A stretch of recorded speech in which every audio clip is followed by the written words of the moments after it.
What is up, guys? Welcome back to a brand new Best Mobile Gaming video. Today we're playing some more Maplestory, and oh my goodness, as you guys can see, well, I guess in the last video I was probably about, what, level 3 or 4? Something like that. I think we might have gotten to level 5 by the end of the video, and now I am level 80. Clearly, I have very thoroughly been enjoying this game. So, I just wanted to go over some early game tips and tricks and stuff like that in this video, because I just feel like there are a lot of things that you really need to know right off the bat with this game, and the game does not make it obvious to you that you should know these things. So, without further ado, let's go ahead and just hop right into it. First and foremost, the most important thing to notice here is that you definitely need to be saving all of your resources until you get a maxed out weapon. Now, I know a lot of other YouTubers and content creators have been talking about this, but I feel like it's worth reiterating in case any of you guys aren't aware of it. Basically, you want a weapon that's going to be the max base power that it can have. There's a lot of variance in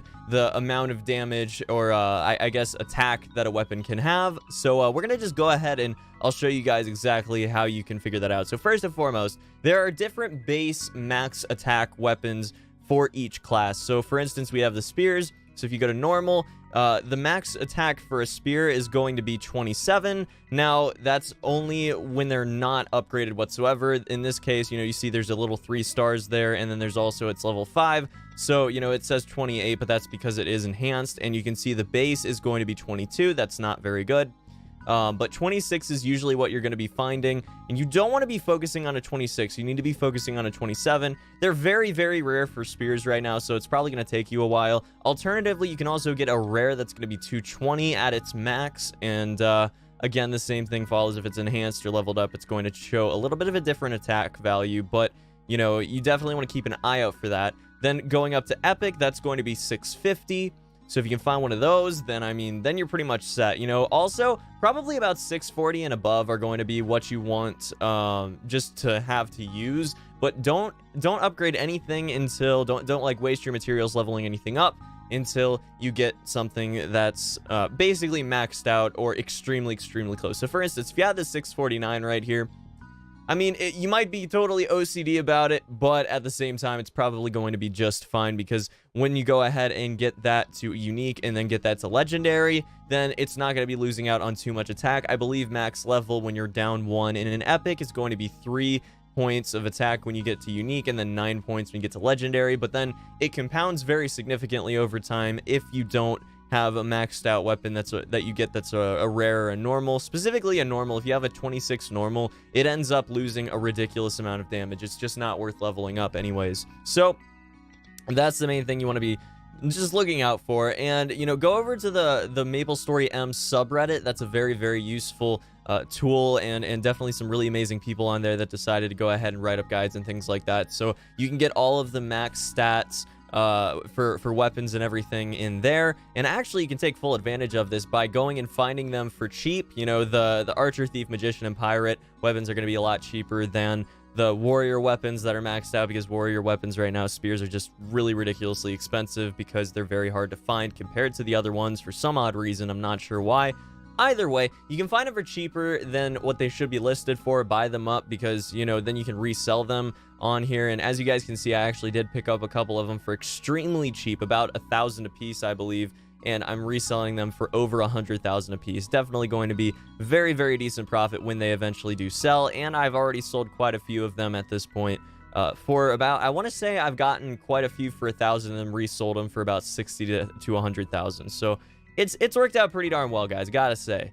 Another thing you want to keep in mind is that just don't use up all of your things that your refining powders, and don't use up your rank up stones and everything like that until you do get that maxed weapon, because you're going to want to have the maximum DPS that you can possibly get. That's going to make it much easier to jump into endgame content. And realistically, if I can get the words out, guys, if I can even speak like a normal human supposed to speak, realistically, be able to actually complete these particular endgame bosses and things like that. And I'd imagine down the line we're going to get PvP of some kind in this game. Just seems like the game to me that does eventually have PvP, but right now they don't have it. But that said, again, getting towards the competitive endgame, you're probably going to want to have the absolute maximum as far as, I guess just what you can possibly get. You just want the max. So Yeah, that's one of the main important things to do. Another thing to note is that you're not going to be able to get too many of these experience increase tickets, or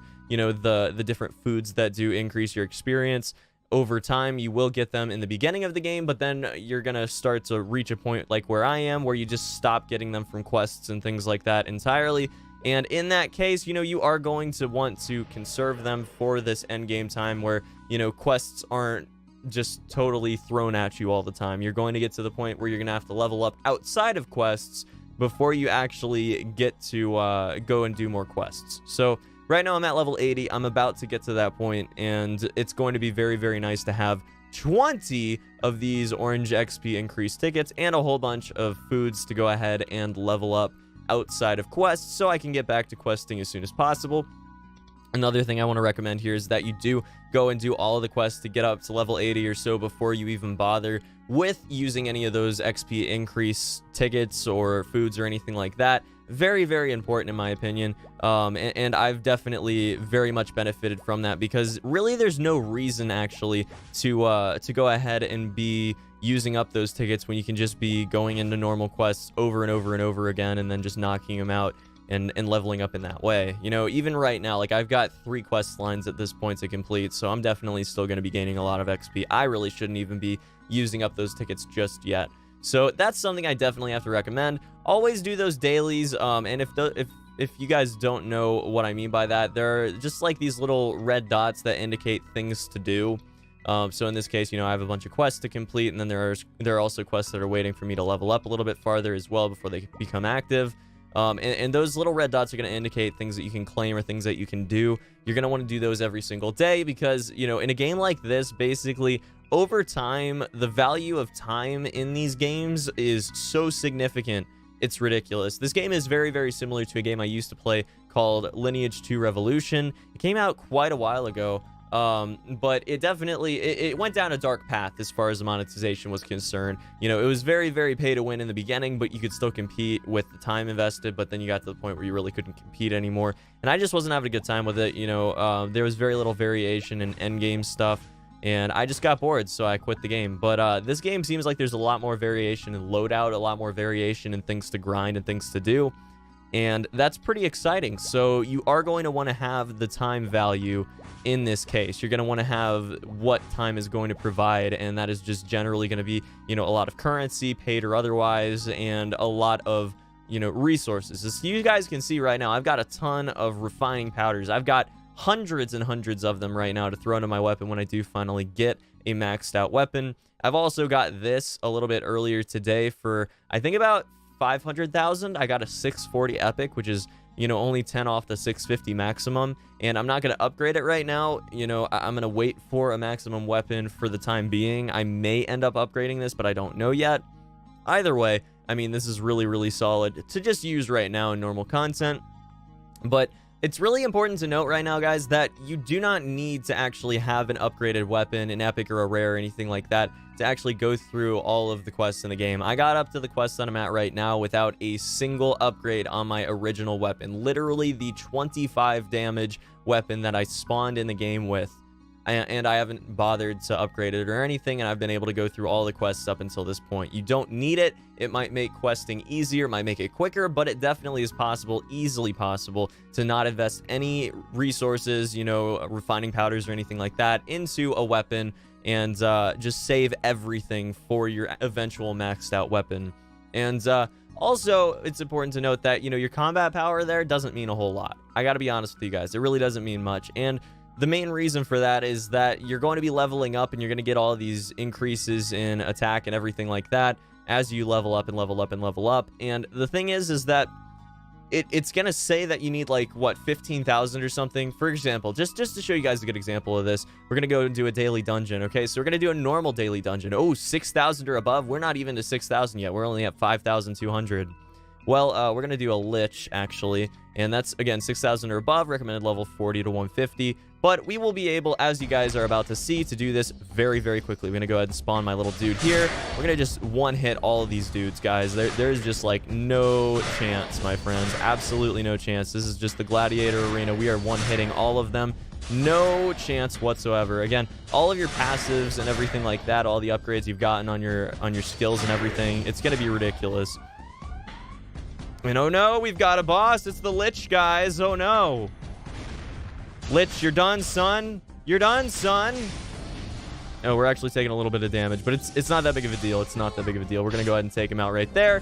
And guys, that is going to be the daily dungeon cleared. Really not a difficult thing to do at all. You're going to grab those jewels. Also important to be farming all of those and being able to, you know, start upgrading them in the beginning. Definitely need to recommend that. But yeah, guys, those are just basically some early game tips. I don't have a ton of them for you today, but we will get into some more in-depth stuff, especially when it comes to maxing out and min-maxing your character in the future. But if you guys want to see some more Maplestory content, please let me know down in the comment section below. I'd love to hear it. I'm really enjoying Maplestory M. I gotta say, like, I was never a huge fan of the OG Maplestory. You know, I used to play it a little bit in middle school, but that was pretty much it. Like, I was always into, like, RuneScape. I was a RuneScape kid, you know? So, I definitely am not super into the PC version of it. That said, the mobile version I'm really thoroughly enjoying, and part of it's obviously because of auto questing and everything like that. You know, it feels like you have like the same output and satisfaction of having a character that's very min-maxed, very powerful, but at the same time you don't need to actually sit and do the grinding. That is, I cannot stress enough, amazing for someone that, you know, I record these videos and then I go and edit them, and then I work on other editing and stuff for my internship and things like that. Well, that's amazing for me because all I have to do is have it running on my iPad off to the side while I'm editing or while I'm doing work or whatever, and I just occasionally click a button, and then I'm done with my grinding. You know, it's fantastic. And then you get to really get to this end game PvP eventually, hopefully they come out with, and that's going to be a lot of fun, I'm sure, because again, a 2D fighter like this, 2D brawlers like this really benefit from PvP. So I can't imagine that they're not going to eventually add that into the game, especially with, you know, the kind of format of gameplay that we can see already. You know, it's not like a disjointed MMO. This is a legit MMO where you can find other people, party up with them, and get XP and grind it out and everything together. So it's definitely a game that would benefit significantly from PvP, and I do think we will get that down the line. But for right now, even the end game stuff as far as bosses are concerned are pretty freaking fun, and that's also something, you know, we're going to get into in the future. The Mulung Dojo, Net's Pyramid, and Expeditions, as well as the Star Force Field, we will talk about down the line. But for the time being, just wanted to go ahead and just give you guys sort of a beginner help tutorial, I guess, a little guide to getting started in the game, because I definitely wish that I would have known, for example, right in the beginning, that I needed to look for a maxed out weapon. Maybe in the first day or so, I would have been able to actually get that for a decent price, as opposed to, you know, not being able to get a spear that's maxed out at all for even millions of misos there. So definitely, you know, stuff that you need to know right when you're starting out the game. And by the way, guys, join up on Union, and right now I'm in the future guild, clan, whatever you call it in this game. I'm not entirely sure. Either way, go ahead and join me, and we'll take over the server together. It'll be a good time. But yeah, that's gonna be about it for this one. Hope you guys enjoyed today's video. Thank you as always for supporting Best Mobile Gaming, and until the next one, have a fantastic day. Peace.